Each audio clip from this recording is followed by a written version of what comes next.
கைலாய மலைத்தொடரில் மிக உயர்ந்த சிகரத்தை கொண்டுள்ள கைலாய மலையும் அதன் அருகே அமைந்துள்ள மானசரோவர் ஏரியும் சீனாவின் கட்டுப்பாட்டில் உள்ள திபெத்தில் உள்ளன.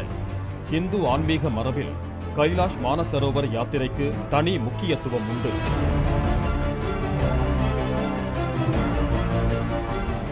ஆயிரத்து 962ஆம் ஆண்டு போருக்கு முன்னர் கைலாஷ் மானசரோவர் செல்லும் யாத்ரீகர்கள் லடாக்கில் உள்ள டெம்சோக் பகுதியில் இருந்து புறப்படுவதை வழக்கமாக வைத்திருந்தனர். 1962ஆம் ஆண்டு போருக்கு பிறகு இந்த வழித்தடத்தை சட்டவிரோதமாக கைப்பற்றிய சீனா கைலாஷ் மானசரோவருக்கான பாதையை மூடிவிட்டது. இந்த நிலையில் கிழக்கு லடாக் எல்லை மோதலின் தொடர்ச்சியாக ஆகஸ்ட் 29 மற்றும் 30ஆம் தேதிகளில் கைலாஷ் மலைத்தொடரின் முக்கிய பகுதியை இந்திய ராணுவம் தனது கட்டுப்பாட்டிற்குள் கொண்டு வந்திருப்பது தற்போது தெரியவந்துள்ளது. ஆகஸ்ட் 29ஆம் தேதி இரவு பாங்காங்சோ ஏரியின் தென் முனையில் டாங்கோங் சிகரத்தில் ஊடுருவ முயன்ற சீன வீரர்களை பின்வாங்கச் செய்த இந்திய வீரர்கள் அனைத்து முக்கிய சிகரங்களையும் கைப்பற்றினர்.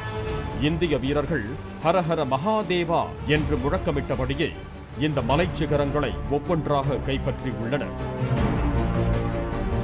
அந்த வகையில் கைலாஷ் மலைத்தொடரில் அமைந்துள்ள வியூக முக்கியத்துவம் வாய்ந்த 6 சிகரங்களை இந்திய ராணுவம் தனது கட்டுப்பாட்டில் கொண்டு வந்துள்ளது.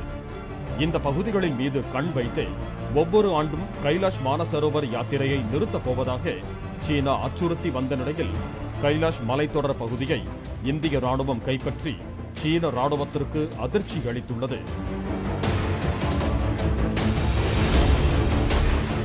தற்போது எந்த விலை கொடுத்தும் கைலாஷ் மலைத்தொடரை கைப்பற்றிவிட சீனா துடிக்கிறது. அதனால் இந்திய முன்கள நிலைகள் அருகே சீன வீரர்கள் குவிக்கப்பட்டிருக்கிறார்கள். அதே சமயம் இந்த மலைகளை மீண்டும் காலி செய்வது, வெளியேறுவது சரியல்ல என இந்திய ராணுவமும் உணர்ந்திருக்கிறது.